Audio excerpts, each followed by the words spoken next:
So what's happening here is at the bottom of the leg, before you get to the heel, you want to start doing solid knitting on the back of the leg so that when you get to the heel, it's all solid on that part. And the upper, above the heel, where your foot would hit the shoe, the upper edge of the shoe, it should be solid there too, instead of having this sort of thing going on.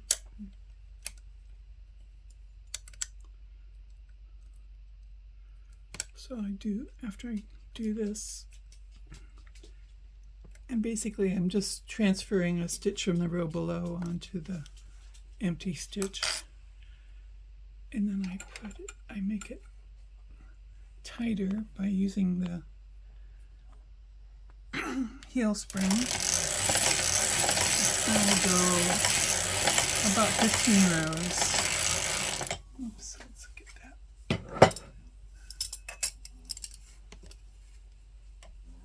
Sometimes it pulls down better if you get it up closer to it.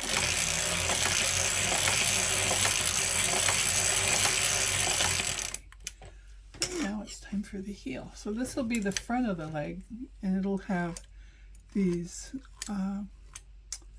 lacy bits all the way down from the front of the leg down onto the top of the foot.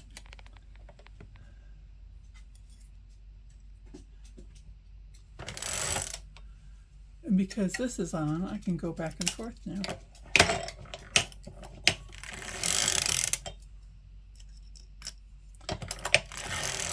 This is nice yarn to work with because it's not fuzzy at all, so it doesn't get hung up in the machinery. Sometimes some of Hazel's yarn is so fuzzy that I have to go really slow with it. And once in a while things don't knit.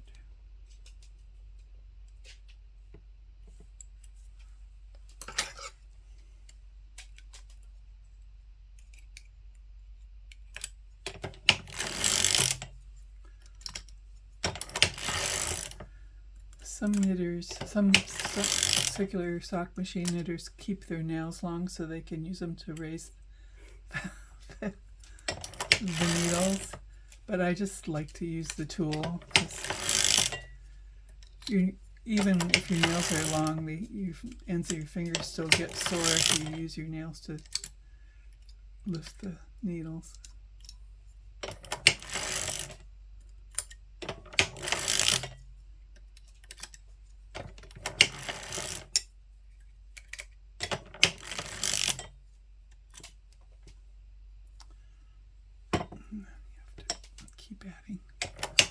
Keep raising the weight.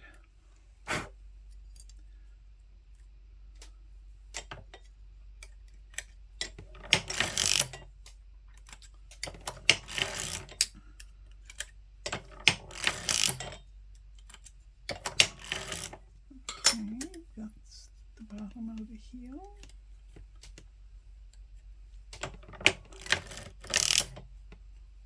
And we start working our way back out.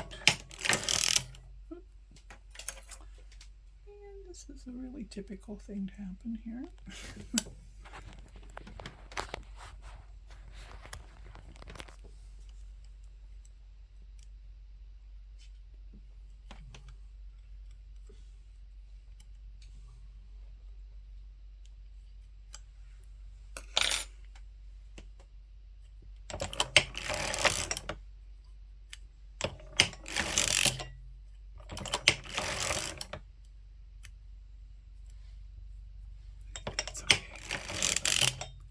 Gonna knit in.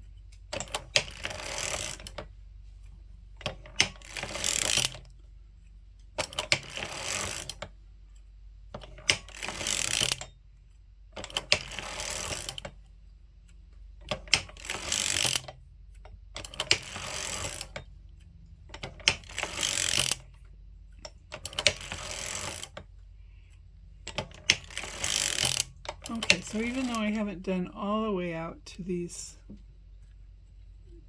I'm going to stop now because if I go any farther, then I'll have little holes at the corners of the heels. So at this point, I go back to working all the way around for the foot, and I count the stitches in the foot. Oops, except I haven't.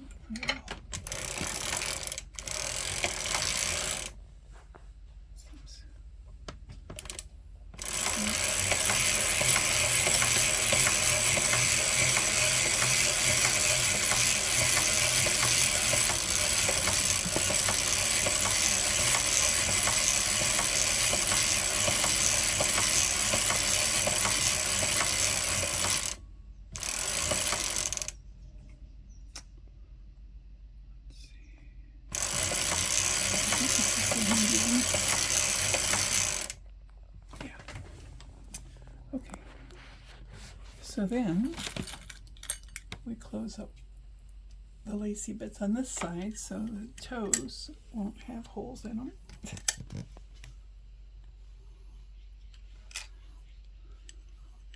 This yarn is behaving really nicely today.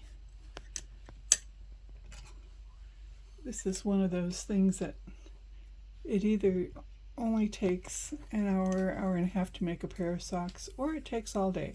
Either one. Depends on how things are going.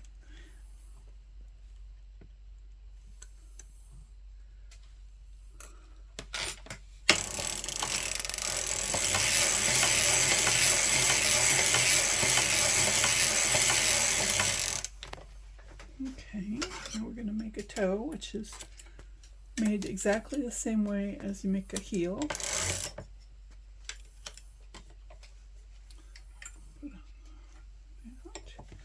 This is nice yarn.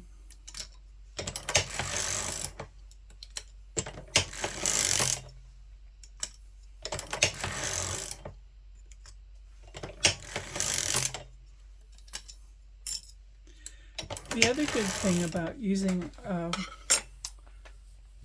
a sort of unfinished yarn like this is that when I do machine wash it, it sort of semi-felts it just a tiny bit, and that does help it not to need to be mended so fast.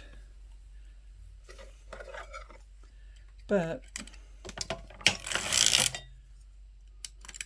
100% wool socks will always need mending. I hate to say, it's just the nature of the beast. And the best time to mend is when you first see the problem. If you wait till there's an actual hole, you may be too late.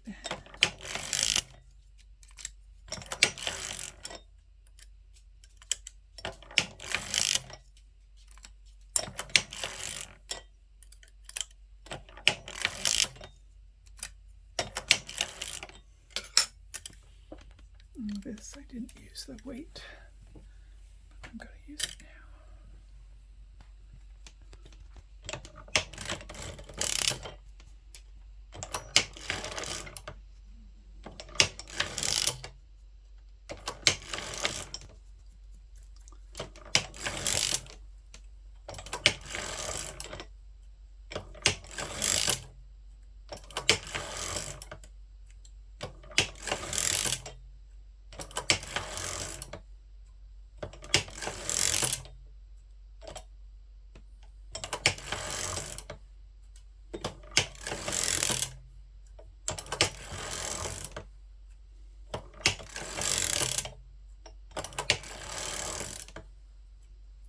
The toes will go all the way to the end of our toe stitches because I'm going to finish that by hand, so if there is a hole at the edges of the toes, I'll fill that in when I'm stitching. So that's it. That's all she wrote. And then I just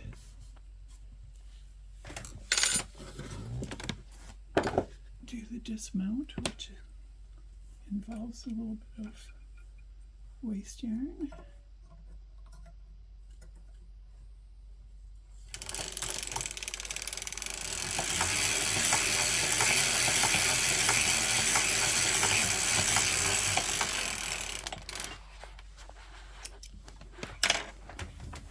And we take off the weights.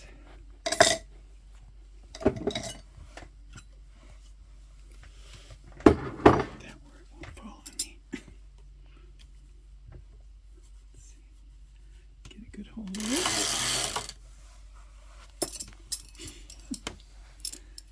And that's a sock. And I think these will come out nice because when this yarn puffs up and fills in, it'll be good. This is the size I wish Hazel's yarn was. Hers is a little more like DK. This is really actually fingering weight. But it will puff up when it's washed. And this is the toe, which will be kitchenered, which is grafting.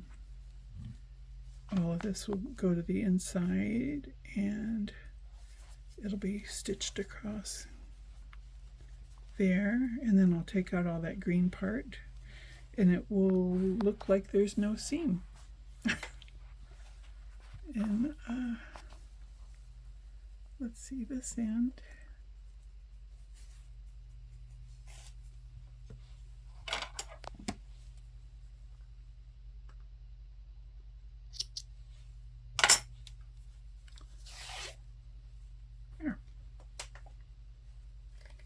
So just run in any ends you might have accumulated. And that's a 5x1 mock rib sock.